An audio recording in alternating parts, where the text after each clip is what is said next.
A Boneworks Remastered is planned to come out this year, and there's very little we know about it at the moment. And now that I've had some time to think about it since its announcement, as excited as I am for it, there are a few things I feel this remaster should really have in order to be perfect. First and foremost, I don't want to turn a corner and see this fucking lava nobody who looks like 3 triangles when I'm a foot away from him show up at all. His design is made for Bone Lab very clearly, and he should stay in Bone Lab. I want my beautiful Boneworks nobodies in their full glory here, and if they're not, somebody at SLZ's offices is getting touched. While the nobodies are the most important NPC to not get Bone Labified, I do want all the NPCs to look like they did in Boneworks. Most notably, the crablet's eye should be a full circle instead of a sloppily optimized circle with divots in between. The Omnis and zombies also have noticeable changes in Bone Lab compared to Boneworks, of which I also hope don't weasel their way into this Boneworks remaster, as I feel the old NPCs fit the Boneworks aesthetic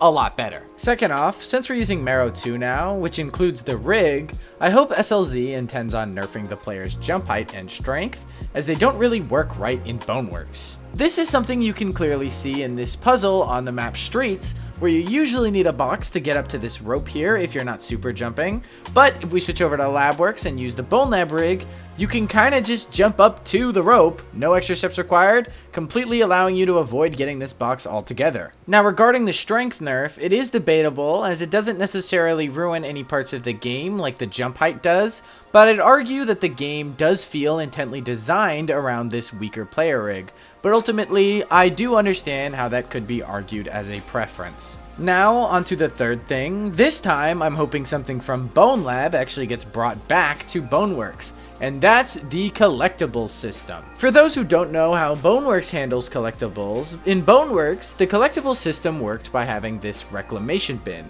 where you would throw what would be the gotcha balls in Bone Lab into it. Unlike Bone Lab, you couldn't pull these apart to unlock it, and instead, you would have to throw the collectibles into a reclamation bin in order to unlock the items you find.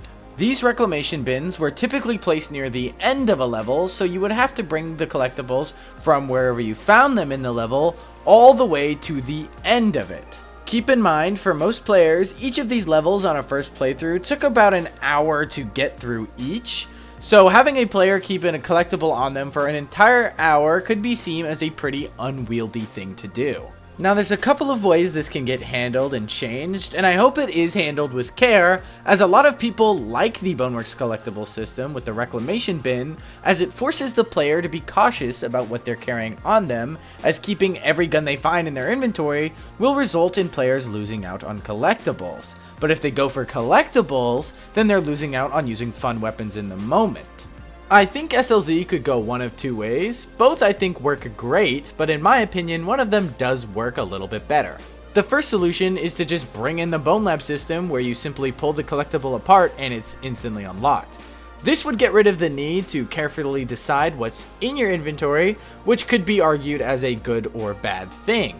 If SLZ goes for this, they risk alienating previous Boneworks players who liked how the system worked before. The solution I think SLZ should go for is to keep the reclamation bin system, but have the gotcha machine Bone Lab has at the end of the game, where you can spend ammo to unlock everything. This would allow players who just want to get everything and play with it to simply go in and replay some levels to get ammo and spend it at the gotcha machine without forcing players to have to find every collectible if they don't want to, but also leaving players who do want to go on a collectibles hunt the opportunity to still go and do that just like they did in Boneworks. It's a win-win for each type of player, but ultimately both solutions really do work very well. On a similar note to this, there's a monomat at the end of Boneworks, which for those who don't know, the monomat lets you buy guns at the start of the levels, allowing you to get a good loadout really early on into a level. The problem with this endgame monomat is it contains the dev tools like the utility and Nimbus guns,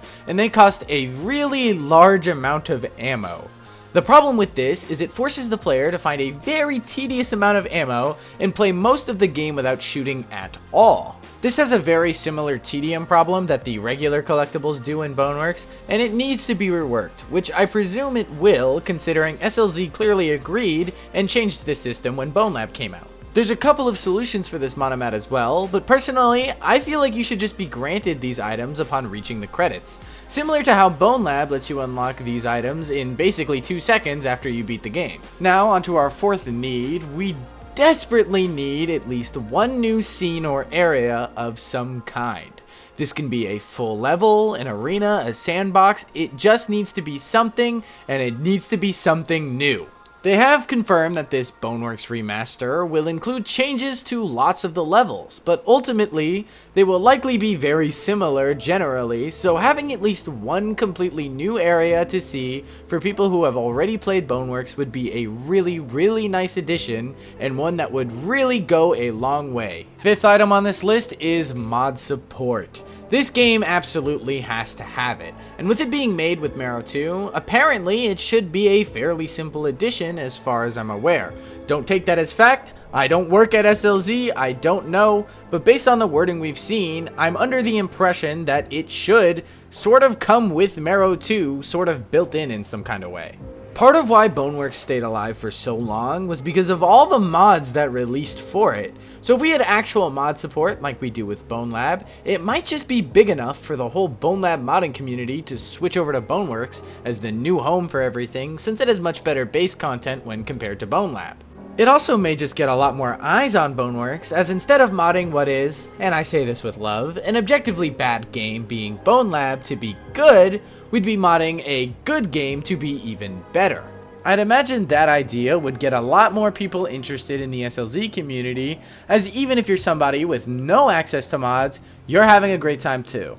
At this point in time, it's unclear how this Boneworks Remaster is going to be sold and what platforms it'll be on, but it desperately needs to be on PCVR for some reasons you may not suspect. Regardless of the obvious fact that the remaster should be on PCVR just for the sake of the large player base who would feel extremely left out to not get a port for no actual reason, most modders play on PCVR, and most modders aren't going to supply mods for a game they can't even play. I'm sure there will still be mods regardless, no doubt about that, but I very much doubt that big mods like Fusion will arrive on Boneworks Remastered if the game isn't on PCVR. Quick side note, it is confirmed that the game will come to MetaQuest 3 and Quest 3S, but it's also confirmed it will not be releasing on the Quest 2.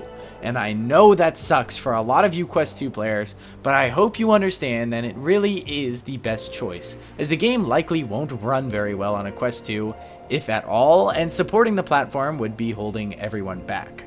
I hope, even if you're a Quest 2 player, you understand and respect SLZ's decision to drop support for the greater good. I mean, just look how Bone Lab runs on a Quest 1. Most of the levels don't even work, and newer versions of the game don't even boot. Now, assuming the game does come to PCVR, which I imagine it will, charging full price for a moderately upgraded version would feel very scummy and leave a bad taste in people's mouth, especially after Bone Lab. I'm going to side with SLZ here on this one and say I do think they deserve at least some extra money from current Boneworks owners, although of course I'd love for it to be a free upgrade for existing owners. I'd say something like a $10 upgrade fee would be excellent in ensuring that everyone's happy enough, although I personally suspect that SLZ will provide this new version as a free update for existing Boneworks players based on the way they talk about such things, but only time will tell. Hopefully it's a completely free update for existing Boneworks players, but if it's a $10 upgrade fee, I can at least understand the decision and get behind it to a certain degree. In a similar vein to this upgrade fee / free update courtesy, this game really should have cross-buy like how Bone Lab does. If you own Boneworks on the Rift Store, you should get Boneworks on Quest, and vice versa. This is something especially important for modders, as they can test to make sure their mods work on both Quest and PC without the need of purchasing the game again.